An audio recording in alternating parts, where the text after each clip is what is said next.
Hey, this is Dogie Sanders from Apex, kicking you yet another interview, kicking you with a big name that's been coming up, an up and rising star. One of the big names at Apex, Dr. PP. Say hello to the people, man. Hey guys, what's going on?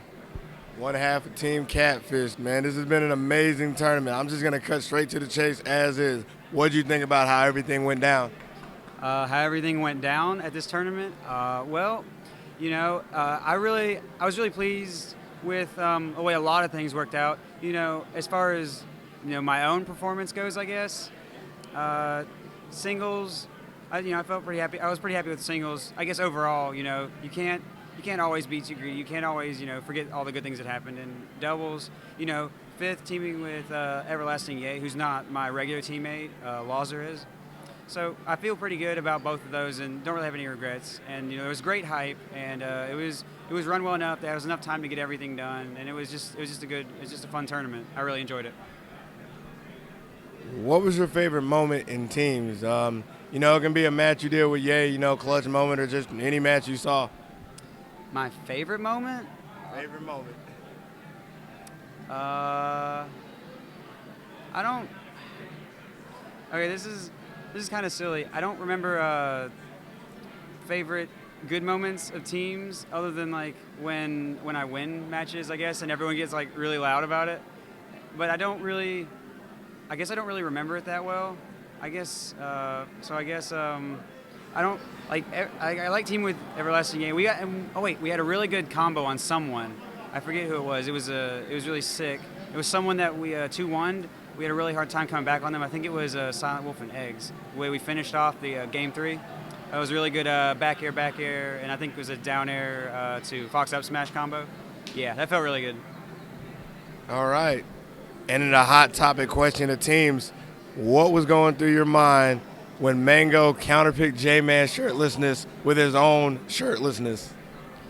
I was actually kind of I was impressed at first, and then I don't know. I was kind of glad. I didn't really actually see them counterpick shirtlessness because there was a brick wall right there separating them. So I got kind of lucky, but I heard the screaming, I heard the yelling, and I can only imagine what Mango looked like, underneath the flag. I could imagine. It was definitely hype worthy. Oh man, so how did pools go for you this time? Pools were pretty interesting for me. My first round, I don't remember much about my first round pool. I guess I handled that well enough. My second round pool, I had to play Eggum, who had 2-0'd, and I had him first round. Well, after the bye, first round of a singles bracket, and then I had Jay Flo, who's moving to North Carolina. He's an Ice Climbers player, and I had Nintendo, who's an Ice Climbers player from the tri-state area, I believe. And I 2-1 both of them, and it was kind of weird because I wasn't, even though I've beaten Chudat a couple times when I played him, I guess I don't really know the Ice Climbers matchup as well as I thought I did, and so I struggle with them a little bit. But I guess it just goes to show that you can't really just sleep on anyone. You can't really think you just know a matchup inside and out, and it's always good to never underestimate your opponent. So I learned a lot from pools this time. And how about singles? How was your bracket looking for you? My singles bracket was definitely tough. It's getting progressively easier with experience with these big tournaments to come in and kind of figure things out. And some of the people are the same, so you learn them, and then they do some of the same things the next time. I thought that I had J-Man really early on. Like I had a J-Man right after I played Eggum in singles, and I was and J-Man he really impressed me this time. We were both really nervous, but J-Man was doing like very different stuff than when I played him at ROM 2. I was very impressed with how he played. And then I went through losers bracket. A lot of great players, especially Wobbles. That set was very difficult. Wobbles is a very talented player. And I don't know, I had a lot of hard people, but singles bracket, I always learn from it. There's always something new I can figure out. There's always some new way to deal with pressure. There's always there's always something different that you can take from a big tournament. As long as you keep going, as long as I keep making it through. Well, since you've been talking a lot about ice climbers, I heard you mention, I want to say 3 or 4 different names. How do you feel about that matchup as a whole, and what do you think about wobbling right now? The Falco Ice Climbers matchup, I never really had much of an opinion on it because I've really only played Shoot At. But now that I've played a couple different Ice Climber mains, including wobbles, the matchup feels. I really feel like the matchup's slight Ice Climbers favor, but I could see even. I could definitely see even. Falco, hard combos. He can kill Nana kind of early on some stages. So I mean, and then Popo's really not that bad by himself at all, unless like you just get nervous and do something stupid. So, and they can counterpick kind of hard, but Wobbles is proving, by dealing with a lot of people counterpicking him on Brinstar that Ice Climbers might not be counterpicked as hard as people think. And wobbling, I really don't like it. Nothing wrong with being honest. I mean, I really don't like wobbling, but I can see why people say that it should be legal. I can't say I really agree. I'm back and forth with the issue myself when I think about it. But as far as what I'd like to see, obviously, I don't really like wobbling, and I think that Ice Climbers could chain grab well enough to have similar performance anyway, I guess. All right. Well, moving on off the Ice Climbers and going up to your character, give me some things to know about Falco. Like, imagine somebody came up to you and asked you, I want to learn Falco.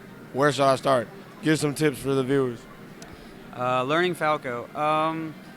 Well, let's see. Obviously, you need to mix up your shield pressure. You can't just approach with just a nair or just a dare shine every time. You got to mix in.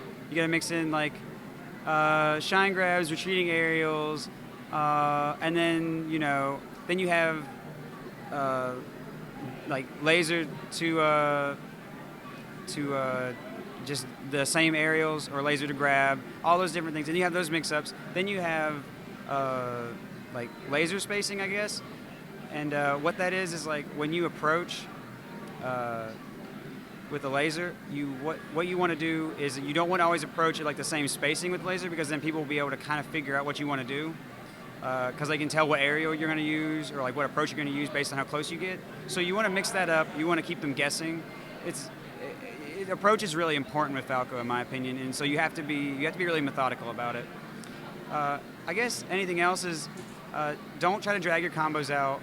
Try to react to tech rolls instead of just predicting them, because a lot of Falcos will just forward smash behind them because they saw Chops do it and it was working like last year, and now it doesn't work at all. So people need to stop doing that. They need to react to techs.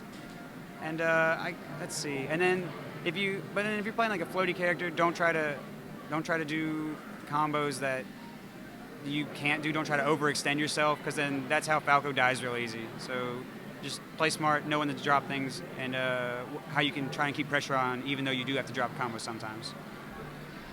All right. And one last thing about Falco. This is a question I've actually heard a lot. Some people try to get me to explain it, and I mean, I don't really have an answer for it. What makes your Falco different from everybody else's? And what makes your Falco work as compared to, like how does it work as compared to, say, Shiz's Falco, Zoo's Falco, Mango's, Chops, the big name Falcos?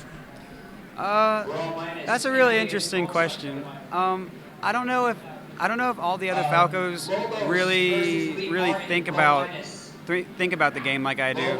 Like the thing I said about laser spacing, I don't know if any of the rest of them really ever think about it like that.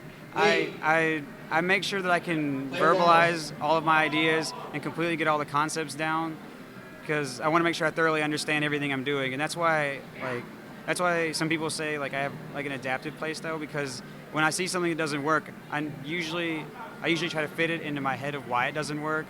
And so I adjust like in my own way. I have my own special kind of mix-ups, because what I've always done to improve is do what makes sense. And I guess my version of sense is just different from everyone else's. I tend to overthink things, I guess, and that makes it a little bit easier to adapt and see situations.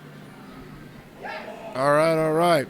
And wrapping this up, just You got anything you want to say to any people? Any shout-outs you want to give? Just a little bit of you time. Well, all right. Thank you, Dogie, for interviewing me. Thank you, VGBootCamp, for making the interview possible in the first place. Thank you, Alex Strife and Plank and any other TOs that did host this and run the tournament. Thank you so very much, North Carolina, for supporting me on the stream, at the tournament, at your house, texting me, all that stuff. And anyone else, of course, that has supported me. It really means a lot. I really appreciate it, and I don't forget it. I really appreciate everyone that likes what I do, and I like to entertain people a little bit, so it's a good feeling. And I'm just gonna keep doing my best, and I'm gonna shoot for top 3 at the very least at the next big tournament you see me at. So thank you very much. That's Dr. Peepee letting you know he's coming from North Carolina. He's going to stack it up next time you see him. This is Dogie Sandwich, leaving Apex. Peace. I need a result from your match. Okay.